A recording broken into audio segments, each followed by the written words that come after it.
We have the body blank out of the clamps, but if you look at it, it's not flat and level. Some pieces stick up a little bit higher than the other, so I need to flatten this and thickness it. And to do that, I'm going to use what's known as a scrub plane. It's simply, in this case, a number 5.5 plane.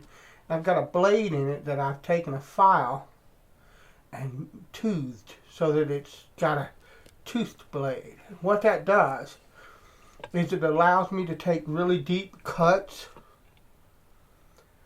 across the grain, against the grain, however I want to, and there's less chance of tear out, but also less drag, less friction, so that I don't have to work so hard. And it basically chops chips of wood off of the piece really fast so that I can hog off a lot of material very quickly. And I will, once I get it down close, then I'll come back with a regular, my Stanley 5.5 with a regular blade in it, with the chip wrecker set really close and a fine cut, and smooth everything out. And what I'm doing is I start going across the work piece. And I don't want to come all the way out to the other end, because then I'll blow out chunks of wood. So I'll work from the ends to the center. Once I hog off enough here, I'll flip the blank around. Excuse me. And come at it from the other side, again working towards the center. And I have a kind of a jig that I made, and you can use a router with it to kind of level this out. And it wouldn't have taken as much work, but the time that I would save is probably none. It's probably about the same amount of time when you figure that you'll be taking shallow cuts with a router blade, and then once you take that first cut and pass over the whole body blank, then you drop it down a couple of 16ths and take more. Now you see that I'm changing direction.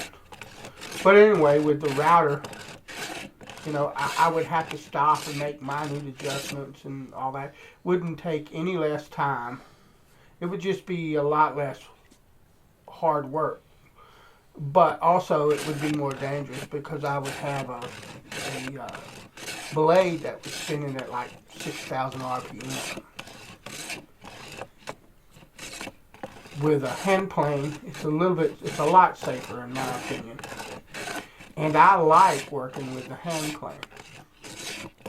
Now I've already done this to the reverse side of this blank, so there's a lot, like I said, like the last time that we talked, that you didn't see.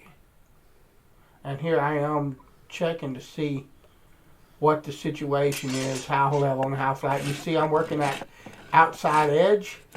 That's because that's a high spot. And one of the keys to leveling and flattening something is you're taking material off selected areas to bring the thing down flat. Now I've moved to my Stanley, and I'll still take kind of a big cut out of this, but a lot lighter cut than what I was with the scrub plane.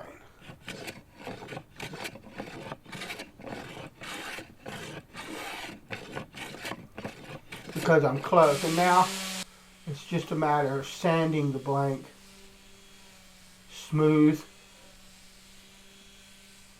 I won't sand it all the way smooth. It'll require some hand sanding and stuff like that, but I'm just trying to keep from taking too much material off of this blank, because it's all that I have to work with. Although I did see a really nice piece. I talked about using cedar in the last video, and that I really didn't want to do it because it was a softwood, but they use spruce on the top for acoustic guitars and arch tops, and so I don't see that would be a problem. And the piece that I saw looked really nice, so I might cap this with a piece of cedar. But now here I am checking the depth of the blank, and in actuality I think it's kind of like 1 9/16 or 1 10/16, depending on where you measure it. There's like a 1/16 of an inch variance, which is nothing when you're talking about handwork. But the surfaces are flat and they're square to one another. And that's what you're looking for. And now what I'm going to do, I take this combination square and basically I'm going to use it as a depth gauge to see how even I got the thickness and how square everything is, and it turned out really nice. So now the next thing I need to do is add the little ears of wood down toward the lower bout, the widest sections of the lower bout. And I have flattened the sides where these go on and flattened the bottoms of these pieces of wood so that they mate to the body blank well. And I have to ask you to excuse me, but I worked through the night, I worked until it started getting dark. And so I did what I could to brighten this up in post-processing, but the brighter it got, the more grain and nastiness was in the picture, so I just let it be. You can see pretty much what I'm doing, and that's what counts.